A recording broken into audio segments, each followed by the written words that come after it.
ಇಡ್ಸಿದ್ರಿ ಅನ್ನೋದು ನನಗೆ ಗೊತ್ತಿಲ್ವಾ? ಆ ಲೆಕ್ಕ ನಾನು ಕೇಳದೆ ಇದ್ದಿದ್ದು ನೀವು ತೆಪ್ಪಗೆ ಬಾಯಿ ಮುಚ್ಕೊಂಡಿರಲಿ ಅಂತ. ನಾಳೆ ದಿನ ಏನಾದರೂ ನೀವು ಬಾಯಿ ಬಿಟ್ಟರೆ ನಿಮ್ಮ ಬಂಡವಾಳ ಎಲ್ಲ ಈಚೆ ಬರುತ್ತೆ ಅನ್ನೋದು ಜ್ಞಾಪಕ ಇರಲಿ.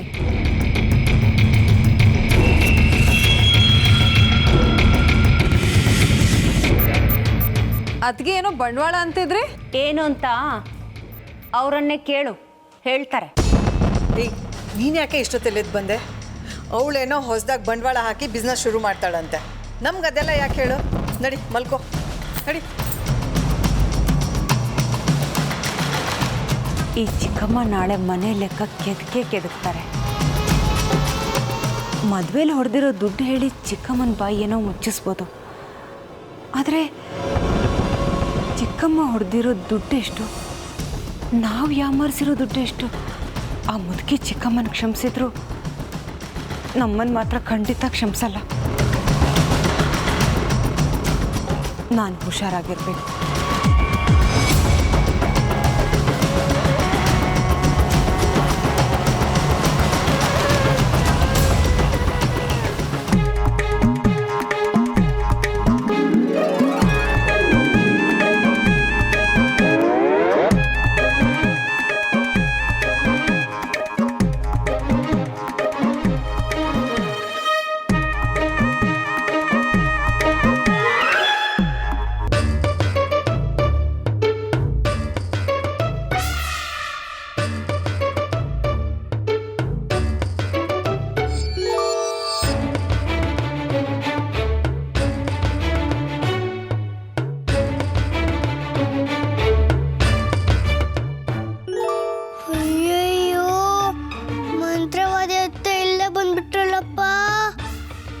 ಮಾಡೋದೀಗ?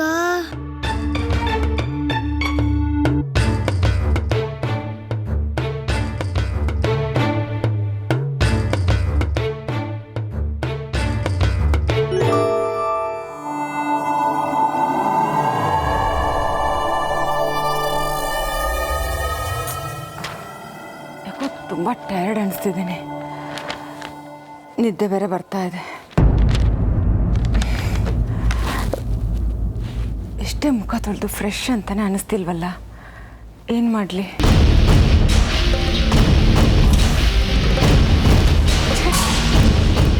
ಈ ದರಿದ್ರ ಲೆಕ್ಕ ನಾಳೆ ನೋಡಿದ್ರಾಯ್ತು.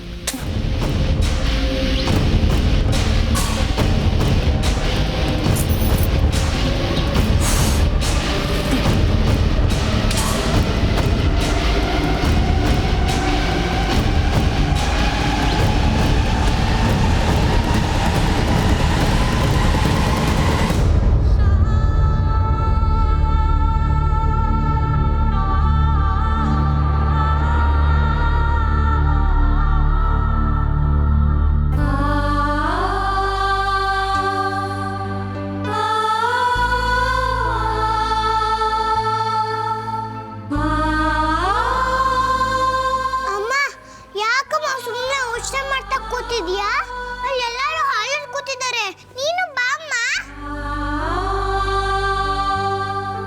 ಅಮ್ಮ ನಿನ್ನೆ ಕರೀತಿರೋದು ಕೇಳಿಸ್ಲಿಲ್ವಾ? ಅಜ್ಜಿ ಕರೀತಿದ್ದಾರೆ, ಎಲ್ಲರೂ ಬನ್ನಿ ಮಂತ್ರವಾರಿ ಅತ್ತೆ ಲೆಕ್ಕ ನೋಡಿ ಅಂತ. ಅಮ್ಮ ನೀನು ಬಾ ಅಮ್ಮ, ಬಾ ಅಮ್ಮ.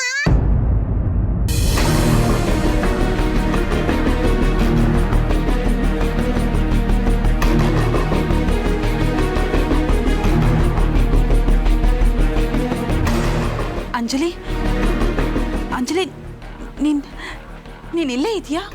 ಹೂನಮ್ಮ, ನಾನು ಇಲ್ಲೇ ಇದ್ದೇನೆ. ಈಗ ಅಜ್ಜಿ ಮಂತ್ರವಾರಿ ಅತ್ತೆಗೆ ಜೋರ್ ಮಾಡ್ತಾರೆ, ನೋಡು ಬಾ. ಅಂಜಲಿ, ನೀನ್ ಎಲ್ಲಿದ್ಯಾ? ಹುಟ್ಟು ಮಗು ನೀನು. ನನ್ನ ಸೆರೆ ಹಿಡ್ಕೊಂಡು ನನ್ನ ಹಿಂದೆನೆ ಓಡಾಡ್ತಾ ಇದೀಯಾ?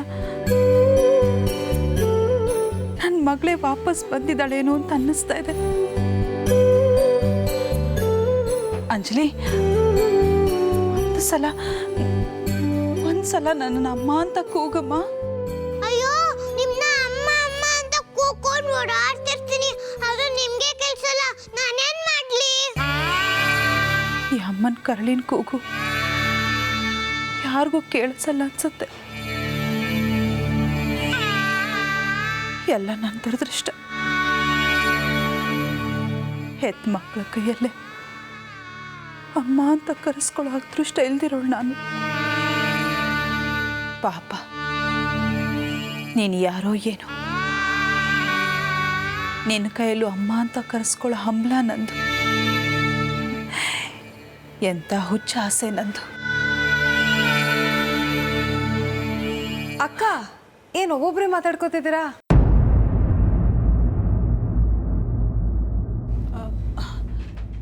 ಇಲ್ವಲ್ಲ? ಒಬ್ರೇ ಮಾತಾಡ್ತಿರ್ಲಿಲ್ಲ, ನನ್ ಜೊತೆ ಮಾತಾಡ್ತಿದ್ರು.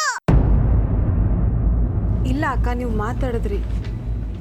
ನಿಮ್ಮ ನೋವು ಸಂಕಟ ಏನು ಅಂತ ನಂಗೆ ಅರ್ಥ ಆಗತ್ತೆ. ಮಕ್ಳನ್ನ ಕಳ್ಕೊಂಡಿರೋ ನೋವನ್ನ ನಿಮ್ಗಿನ್ನೂ ಮರೆಯೋಕ್ಕಾಗ್ತಿಲ್ಲ ಅಲ್ವಾ? ಅದ್ರ ಜೊತೆಗೆ ಈ ಮನೆ ಜನ ಪದೇ ಪದೇ ಗಾಯದ ಮೇಲೆ ಉಪ್ಪು ಸುರಿಯೋ ಕೆಲಸ ಮಾಡ್ತಾರೆ. ಬಿಡು ನಿತ್ಯ, ನನ್ನ ದುರದೃಷ್ಟಕ್ಕೆ ಯಾರನ್ನೋ ದೂರಿ ಏನು ಪ್ರಯೋಜನ ಹೇಳು? ಹಾಗೆ ಅನ್ಕೋಬಾರ್ದು ಅಕ್ಕ. ವಿಧಿ ಅನ್ಕೊಂಡು ತಲೆ ಬಾಗ್ಸಿದ್ರೆ ತಲೆ ಮೇಲೆ ಅದು ಕೂತ್ಕೊಳ್ಳೋ ಜನನೇ ಜಾಸ್ತಿ. ಕರೆಕ್ಟಾಗಿ ಹೇಳಿದ್ರೆ ಅಮ್ಮನು ಆಚೆ ಕರ್ಕೊಂಡೋಗಿ. ಅಕ್ಕ, ಎಲ್ಲ ಹಾಲಲ್ಲಿ ಸೇರಿದ್ದಾರೆ, ಬನ್ನಿ ನಾವು ಹೋಗೋಣ. ಇಲ್ಲ ನಿತ್ಯ, ನಾನು ಯಾಕಲ್ಲಿ? ನಾನು ಬರಲ್ಲ, ನೀನು ಹೋಗು. ಹಾಗಂದ್ರೆ ಹೆಂಗಕ್ಕ? ಹೊಸ ಮನೆ ಲೆಕ್ಕ ಕೇಳಕ್ಕೆ ಅಂತ ಅಜ್ಜಿ ಎಲ್ರೂ ಹಾಲಲ್ಲಿ ಸೇರಿಸಿದ್ದಾರೆ. ನೀವು ಈ ಮನೆ ಹಿರಿ ಸೊಸೆ, ಎಲ್ರಿಗಿಂತ ಜಾಸ್ತಿ ಅಧಿಕಾರ ನಿಮಗೆ ಇರೋದು. ಇಲ್ಲ ನಿತ್ಯ, ಅದರಲ್ಲೆಲ್ಲ ನನಗೆ ಆಸಕ್ತಿ ಇಲ್ಲ. ದೊಡ್ಡ ನಾನು ಅಲ್ಲಿಗೆ ಬಂದರೆ ರಾಗಿಣಿ ಬೇಜಾರು ಮಾಡ್ಕೋತಾಳೆ. ನೀನು ಹೋಗು. ಅವ್ರ್ಯಾಕೆ ಬೇಜಾರು ಮಾಡ್ಕೋಬೇಕು? ಎಲ್ರೂ ಥರ ನೀವು ಇರ್ತೀರಾ. ಲೆಕ್ಕ ಕರೆಕ್ಟ್ ಆಗಿದ್ರೆ ಯಾರಿಗೆ ಯಾಕೆ ಹೆದರ್ಕೋಬೇಕು? ಈ ಮನೇಲಿ ಏನೇನು ನಡೀತಿದೆ ಅಂತ ನಿಮಗೂ ಗೊತ್ತಿರ್ಬೇಕಲ್ವಾ? ಬನ್ನಿ ಅಕ್ಕ ನನ್ನ ಜೊತೆ. ಅಲ್ಲ ನಿತ್ಯ, ಬನ್ನಿ ಅಕ್ಕ.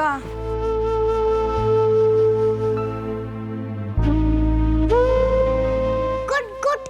ಈ ಮಾಡಿ ಅತ್ತೆ ತುಂಬಾ ಒಳ್ಳೆಯವರು. ಅಮ್ಮನ್ ಕರ್ಕೊಂಡು ಹೋಗಿದ್ದಕ್ಕೆ ತುಂಬಾ ಥ್ಯಾಂಕ್ಸ್ ಅತ್ತೆ.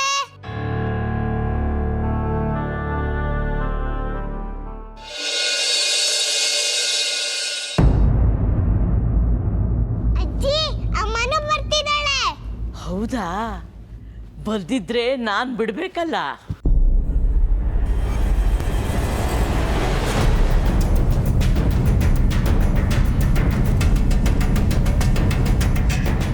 ಅಜ್ಜಿ, ಅಮ್ಮ ಬಂದ್ಲು. ಈಗ ಮಂತ್ರವಾದಿ ಅತ್ತೆಗೆ ಎಷ್ಟು ಬೇಕಾದ್ರೂ ದಬಾಯಿಸಿ. ಏ ರಾಗಿಣಿ, ಆವಾಗಿಂದ ಕೇಳ್ತಾನೆ ಇದ್ದೀನಿ, ಲೆಕ್ಕ ತೋರಿಸು ಅಂತ. ಏನು ಮಾಡ್ತಾ ಇದ್ದೀಯಾ? ನೋಡು ಮುದುಕಿ ಲೆಕ್ಕ ನೋಡ್ತಾಳಂತೆ. ಲೆಕ್ಕ ಲೆಕ್ಕ ಅಂತ ತಲೆ ಮೇಲೆ ಕೂತಿದ್ದಾಳೆ.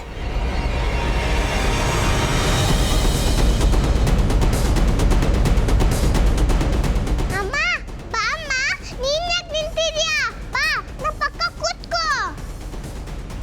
ಅಜ್ಜಿ, ನಿನ್ ಕಷ್ಟ ಕಮ್ಮಿ ಮಾಡಕ್ಕೇನೆ ಈ ಐಡಿಯಾ ಮಾಡಿರೋದು. ಮಂತ್ರವಾದಿ ಅತ್ತೆಗೆ ಲೆಕ್ಕ ಬರುತ್ತಾ ಅಂತ ನೋಡೋಣ.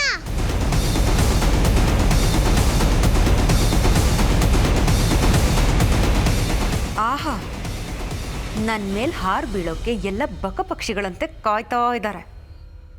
ನಾನು ತುಂಬ ಕಾನ್ಫಿಡೆಂಟ್ ಆಗಿರಬೇಕು. ಇವ್ರಿಗೆಲ್ಲ ಸೊಪ್ಪು ಹಾಕಬಾರ್ದು.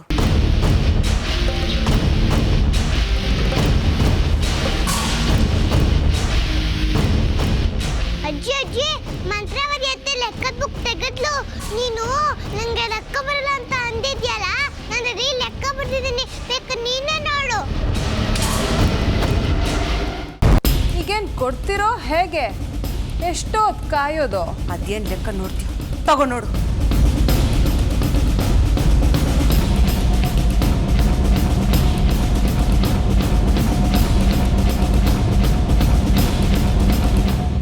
ಲೆಕ್ಕ ಎಷ್ಟು ಸ್ಪಷ್ಟವಾಗಿದೆ. ಇದನ್ನ ಹೇಳ್ದೆ ಯಾಕೆ ಸುಮ್ಮನಿದ್ರಿ?